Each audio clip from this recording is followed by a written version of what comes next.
dernier pour s'offrir un dernier frisson dans l'ultime ligne droite de cette D1 Arkema qui du Paris FC ou de Saint-Etienne s'imposera cet après-midi. Réponse dans 90 minutes.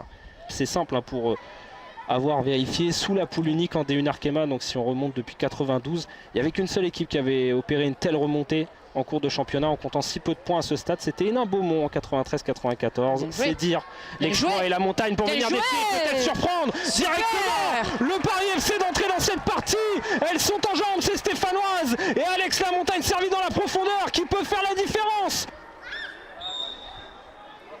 Et ça va être Beauté Caputo vers la surface. Point de pénalty, il n'y avait personne. C'est Lina Ouldocine pour mettre ce ballon une nouvelle fois en corner.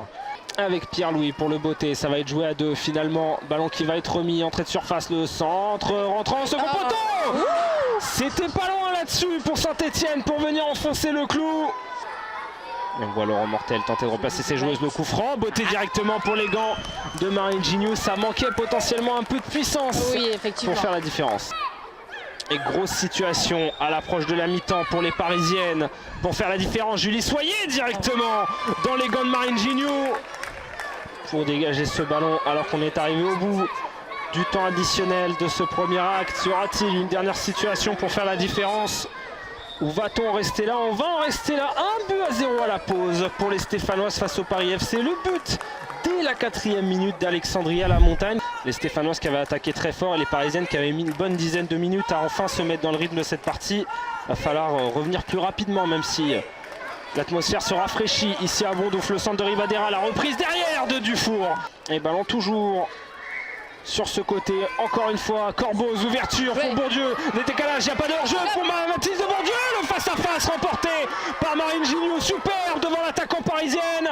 Elle n'arrivait pas à rentrer dans cette surface, pourquoi pas tenter sa chance de loin après tout ce corner joué à deux, Dufour pour mettre ce ballon dans la surface, la tête au second poteau, le sauvetage sur la ligne, côté Saint-Etienne, cette tête qui allait au fond pour le Paris FC de la part de Korozek, quelle énorme situation pour égaliser là-dessus.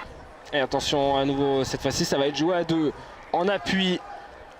Dufour, le ballon rentrant, dégagé, mais ça va continuer de naviguer dans cette surface de Saint-Etienne. On n'arrive pas à se dégager, pas de faute signalée, petit ballon facilement capté. Et qui va avoir la charge d'aller égaliser déjà dans un premier temps et pourquoi pas de renverser cette partie. Le centre tendu de Célina Ouldocine vers Kessia Bussi, justement la volée derrière. Comme elle venait, entrée de surface, elle était belle, ça s'envole là-dessus pour Ben Raled dans la surface stéphanoise. Et pourquoi pas aller égaliser face à Saint-Etienne, le coup franc, Beauté directement, les points de Marine Gignoux. Ballon qui va sortir, que ça va en être fini. Trop difficile. Sur cette perte de balle, les Stéphanoises qui pour la première fois de leur histoire s'imposent sur la pelouse du Paris FC 1-0. Le but d'Alexandria Lamontagne à la 4e minute. Elles ont réalisé sans doute un très beau coup aujourd'hui, un exploit au vu de l'histoire.